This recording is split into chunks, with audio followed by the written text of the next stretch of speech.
ముఖ్యమంత్రి గారైన చంద్రబాబు నాయుడు గారు అసెంబ్లీ వేదికగా మహిళా సాధికారత కోసం మాట్లాడడం జరిగింది. అతని మాటలు చూస్తుంటే దెయ్యాలు వేదాలు వల్లించినట్టుగా ఉన్నాయి. చంద్రబాబు నాయుడు గారు ఈ కూటమి ప్రభుత్వం ఏం చేసింది? ఎన్నికల టైంలో ఎన్నో హామీలు ఇచ్చి అధికారంలోకి వచ్చాక ఏ ఒక్కటి నెరవేర్చకుండా ఏరు దాటాక తెప్ప తగిలేసినట్టుగా వీళ్ళు పరిపాలన సాగిస్తున్న విషయం ఈ రాష్ట్ర ప్రజలందరికీ కూడా అర్థమైంది. తీసుకుంటే మహిళలకి ఎన్నికల టైంలో ఎన్ని హామీలు ఇచ్చారు.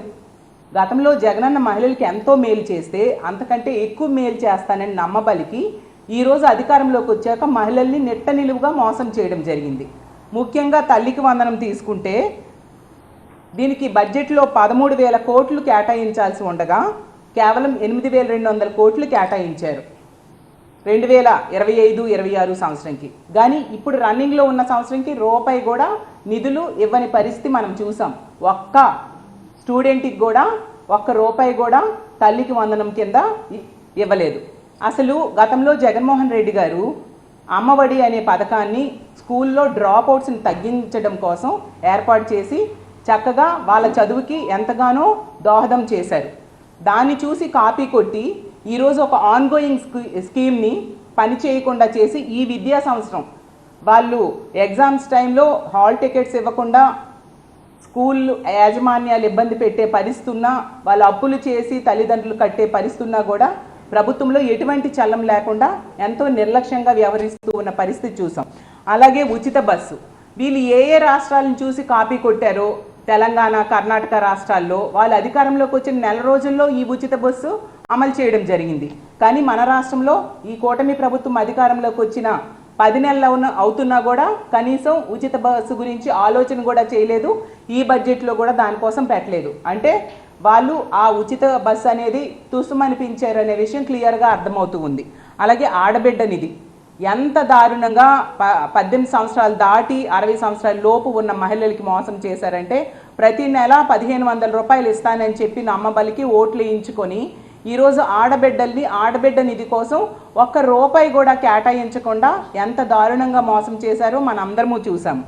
అలాగే దీపం పథకంకి కావాల్సింది 4,000 కోట్లు అయితే వీళ్ళు ఇచ్చింది కేవలం 2,439 కోట్లు. అసలు మన రాష్ట్రంలో ఎల్పిజి గ్యాస్ సిలిండర్స్ హోల్డర్స్ 1,55,00,000 మంది ఉన్నారు.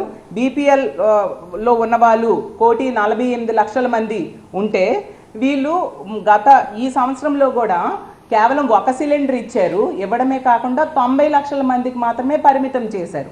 ఎంత దారుణంగా మహిళల్ని మోసం చేశారు ఈ గ్యాస్ సిలిండర్స్ ద్వారా అనేది మనకు క్లియర్గా అర్థమవుతూ ఉంది. అంటే ఇచ్చిన పథకాలు ఏవి కూడా, హామీలు ఇచ్చిన పథకాలు ఏవి కూడా ఈరోజు అమలు చేయని పరిస్థితి. మరి 50 సంవత్సరాలకే బీసీ, ఎస్సీ, ఎస్టీ, మైనారిటీ మహిళలకి పెన్షన్ ఇస్తానని చెప్పారు కదా, ఏదా పెన్షను? ఆ మహిళలందరూ కూడా ఈరోజు ఎదురు చూస్తూ ఉన్నారు. తీవ్ర నిరాశకు గురి చేసింది చంద్రబాబు నాయుడు గారి మహిళా సాధికారత మీద ప్రసంగం. అంత దారుణంగా మోసం చేసి మహిళా సాధికారత గురించి ఏ హక్కుతో చంద్రబాబు నాయుడు గారు మాట్లాడుతున్నారో అర్థం కాని పరిస్థితి. అసలు తెలుగుదేశం పార్టీ అంట తెలుగింటి ఆడపడుచుల పార్టీ అంట. అసలు ఇది కాదు, తెలుగింటి ఆడపడుచుల పార్టీ కాదు, తెలుగింటి ఆడపడుచులు వంచిన పార్టీ అని నేను తెలియజేస్తూ ఉన్నాను. అలాగే చెప్తున్నారు చంద్రబాబు నాయుడు గారు 65,000 కోట్ల రూపాయలు రుణాలు ఇస్తారట మహిళలకి.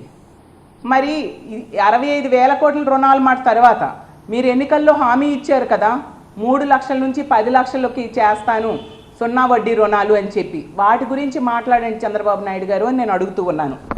అలాగే తీసుకుంటే 1,00,000 మంది మహిళలకి పారిశ్రామికవేత్తలుగా చేస్తారట. మరి ఈ రాష్ట్రంలో ఉన్న మిగతా 2,49,00,000 ఆడబిడ్డల పరిస్థితి ఏంటి చంద్రబాబు నాయుడు గారు అని నేను అడుగుతూ ఉన్నాను. నెట్ట నిలువుగా మహిళల్ని మోసం చేశారు. గతంలో జగనన్న మహిళల కోసం ఎంతో చక్కగా ఆదరణ, ఆ రోజు మనం చూస్తే చేయూత పథకం ద్వారా జగన్మోహన్ రెడ్డి గారు ప్రతి మహిళకి కూడా 18,750 రూపాయలు ఇచ్చి వాళ్ళకి ఆర్థికంగా తోడ్పాటును అందించి వాళ్ళని ఒక మహిళా పారిశ్రామికవేత్తలుగా చేసిన పరిస్థితి మనందరము చూసాం. అలాగే గతంలో 2014 నుంచి 19 మధ్య చంద్రబాబు నాయుడు గారు ముఖ్యమంత్రిగా ఉన్న కాలంలో అప్పుడు ఎన్నికల్లో ఇచ్చిన డ్వాక్రా రుణమాఫీ హామీని ఎగనామం పెట్టిన సంగతి మనందరము చూసాం. 14,000 కోట్లు రుణమాఫీ చేస్తానని చెప్పి ముఖ్యమంత్రి అయ్యాక రుణమాఫీ చేయక మహిళలు నిట్ట నిలువుగా మోసం చేయడమే కాకుండా 2016 అక్టోబర్ నుంచి వాళ్ళకి 0 వడ్డీ రుణాలు కూడా ఎగనామం పెట్టారు చంద్రబాబు నాయుడు గారు. ఆ రోజు మహిళలు మోసం చేశారు. ఇప్పుడు మళ్ళీ నేను మారిపోయాను అని చెప్పి మళ్ళీ అధికారంలోకి వచ్చి ఇప్పుడు మళ్ళీ మహిళల్ని నెట్ట నిలువుగా మోసం చేసిన పరిస్థితి క్లియర్గా అర్థమవుతుంది. మీరు అసెంబ్లీలో మహిళా సాధికారత కోసం మాట్లాడుతున్నారు, అలాగే శక్తి యాప్ అని మీరు చెప్పడం జరిగింది. అసలు జగనన్న ప్రవేశపెట్టిన దిశ యాప్, దాన్నే మీరు పేరు మార్చి శక్తి యాప్గా పెట్టారు. ఆ రోజు ఈ దిశ యాప్ కోసం అనిత గారు ఎంత వెటకారంగా గతంలో మాట్లాడారు. ఇప్పుడేమంటారు అనితమ్మ? మీరు కూడా అదే దిశ యాప్నే పేరు మార్చి పెట్టారు కదా. అలాగే జగనన్న దిశ పోలీస్ స్టేషన్స్ పెడితే దానికి కూడా పేరు మార్చేసి కొంచెం నిర్వీర్యం చేసిన పరిస్థితి మనం చూసాం. అంటే జగనన్న ఎంత మంచి వ్యవస్థలను తెచ్చారో అర్థం చేసుకోవచ్చు. జగన్మోహన్ రెడ్డి గారు తెచ్చిన ఆ మంచి వ్యవస్థలన్నింటిని కూడా వీళ్ళందరూ ఫాలో అవుతున్నారు, కాపీ కొడుతున్నారు. అంటే జగనన్న ఎంత మంచి వ్యవస్థల్ని ఆ రోజు తీసుకొచ్చారో మహిళల కోసం, మహిళా సాధికారత కోసం, మహిళా రక్షణ కోసం తీసుకొచ్చారనేది మనం అర్థం చేసుకోవచ్చు. ఆ రోజు జగన్మోహన్ రెడ్డి గారు తీసుకుంటే గతంలో చంద్రబాబు నాయుడు గారు మహిళలకి డ్వాక్రా రుణమాఫీ చేయకుండా ఎగ్గొడితే ఆసరా ద్వారా 4 విడతలుగా 2019 ఏప్రిల్ వరకు ఉన్న అప్పునంతటినీ కూడా వాళ్ళ అకౌంట్స్లో వేచి వాళ్ళకి సహాయం చేయడం జరిగింది. అలాగే చేయూత ద్వారా ఆదుకున్నారు. 32 లక్షల ఇళ్ల పట్టాలు ఇచ్చారు, 22 లక్షల ఇల్లు కట్టించారు. ఏ పథకం ప్రవేశపెట్టినా మహిళలే లబ్ధిదారులుగా ఉండేట్టుగా ఆ రోజు జగనన్న ఏర్పాటు చేయడం జరిగింది. మహిళలు తమ కాళ్ళ మీద తాము నిలబడడానికి ఎంతగానో కృషి చేయడం జరిగింది. ఆస్తి హక్కు తెలుగుదేశం పార్టీయే కల్పించింది మహిళల కోసం అని చెప్తున్నారు. కానీ తీసుకుంటే జగన్మోహన్ రెడ్డి గారు ప్రతి మహిళకి ఆస్తి, ఈ 32 లక్షల ఇళ్ల పట్టాలైనా 22 లక్షల ఇళ్ళైనా మహిళల పేరుగా ఉండేట్టుగా తన రక్త సంబంధం కూడా ఇవ్వని ఆస్తిని జగనన్న ఒక సొంత అన్నలా ఇవ్వడం జరిగింది. అంత గొప్ప పరిపాలన జగన్మోహన్ రెడ్డి గారు చేశారు. అలాంటి జగన్మోహన్ రెడ్డి గారిని మీరు అసెంబ్లీ వేదికగా విమర్శించడం నిజంగా మహిళలందరూ నవ్వుకుంటూ ఉన్నారు. ఎందుకంటే మహిళా సాధికారతకు మహిళా పక్షపాత ముఖ్యమంత్రిగా పేరు తెచ్చుకుని మహిళా సాధికారతకు కృషి చేశారు. మహిళల్ని రాజకీయంగా, ఆర్థికంగా, సామాజికంగా ఉన్నత స్థానంలో కూర్చోబెట్టడానికి ఆ రోజు 5 సంవత్సరాలు కూడా జగన్మోహన్ రెడ్డి గారు ఎంతగానో కృషి చేయడమే కాకుండా ఏకంగా అసెంబ్లీలో చట్టం తెచ్చారు. నామినేటెడ్ పోస్టుల్లో, నామినేటెడ్ వర్క్స్లో 50% రిజర్వేషన్స్ కల్పించేట్టుగా. అలాగే అన్ని కార్పొరేషన్స్, అలాగే జిల్లా పరిషత్తులు, అలాగే మేయర్స్ అన్నింటిలో కూడా 50% పైగా మహిళలే ఉండేట్టుగా, మహిళలే పదవుల్లో కూర్చునేట్టుగా ఆ రోజు జగన్మోహన్ రెడ్డి గారు చేయడం జరిగింది. అన్ని రకాలుగా మహిళా సాధికారత కోసం పెద్దపీట వేసిన ముఖ్యమంత్రి ఈ రాష్ట్ర చరిత్రలో కానీ దేశ చరిత్రలో కానీ ఎవరైనా ఉన్నారంటే అది ఒక్క జగనన్నని సగర్వంగా తెలియజేస్తూ ఉన్నాను. అలాగే అసెంబ్లీ లాంటి వేదిక మీద అక్కడ ఏం చేయాలి? మీరు ప్రజలకు ఇచ్చిన హామీలు, సూపర్ 6లు, సూపర్ 7లు బోల్డ్ ఇచ్చారు కదా, అవి ఎన్ని అమలు చేశారు, ఇంకా ఎన్ని చేస్తారు, ఎప్పుడు చేస్తారు, ఇలాంటివి చెప్పాల్సింది పోయి మీరు వ్యక్తిగత విషయాలు, డైవర్షన్ పాలిటిక్స్, క్యారెక్టర్ అసోసినేషన్ గురించి ఒక గౌరవమైన ముఖ్యమంత్రి స్థాయిలో ఉండ చంద్రబాబు నాయుడు గారు మాట్లాడడం నిజంగా చాలా దురదృష్టకరం.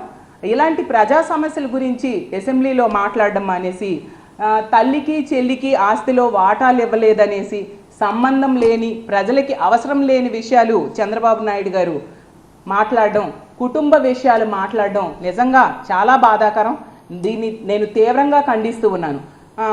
గౌరవ ముఖ్యమంత్రి గారైన చంద్రబాబు నాయుడు గారికి నేను ఒకటే అడుగుతున్నాను, మరి మీరు మీ ఆస్తిలో మీ చెల్లెలకి ఎంత ఇచ్చారు, మీ తమ్ముళ్ళకి ఎంత ఇచ్చారు, అలాగే మీరు అధికారికంగా వేల కోట్ల రూపాయల ఆస్తులు చూపించారే అందులో ఎన్ని కోట్లు మీ చెల్లెళ్ళకి తమ్ముడికి ఇచ్చారు? చివరకు మీ తల్లి పేరు మీద ఉన్న ఆస్తి కూడా లోకేష్ గారి పేరుని మీరు రాయించారు.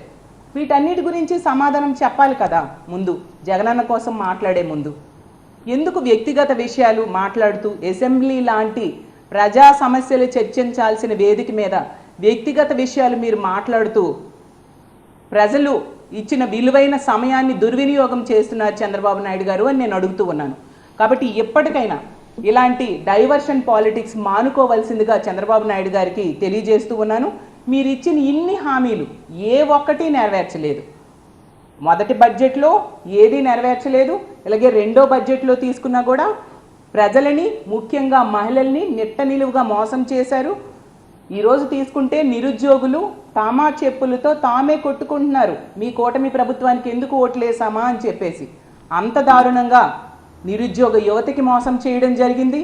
అలాగే విద్యార్థులను తీసుకుంటే మనందరము చూసాం, ఫీజు రీఎంబర్స్మెంట్ బకాయిలు తీర్చకపోవడం వల్ల 5 బకాయిలు ఈరోజు పెండింగ్లో పెట్టేసి వాళ్ళు ఎగ్జామ్స్ రాయాలంటే హాల్ టికెట్స్ కూడా కాలేజీలు ఇవ్వకపోతే అప్పులు చేసి ఫీజులు కట్టుకునే పరిస్థితిలో ఉంటే కనీసం ఆదుకోకుండా అలాంటి సమస్యలు పరిష్కారం చేయకుండా ఉంటుంది కూటమి ప్రభుత్వం. ఇన్ని ప్రజా సమస్యల్ని గాలికి వదిలేసి, ఇన్ని మహిళలకు ఇచ్చిన హామీల్ని గాలికి వదిలేసి మీరు వ్యక్తిగత విషయాలు ఎందుకు అసెంబ్లీలో మాట్లాడుతున్నారు? ఇది సమంజసమేనా చంద్రబాబు నాయుడు గారు అని అడుగుతున్నాను. ఎప్పటికైనా మీకు తెలియజేసేది ఏంటంటే, ఇటువంటి మాటలు మాట్లాడడం మానేసి ప్రజల సమస్యల మీద దృష్టి పెట్టండి. ఎన్నికల టైంలో మీరు ఎన్నో హామీలు ఇస్తారని, హామీలు అమలు చేస్తారని నమ్మి ఈ రాష్ట్ర ప్రజలు మీకు ఓట్లు వేశారు.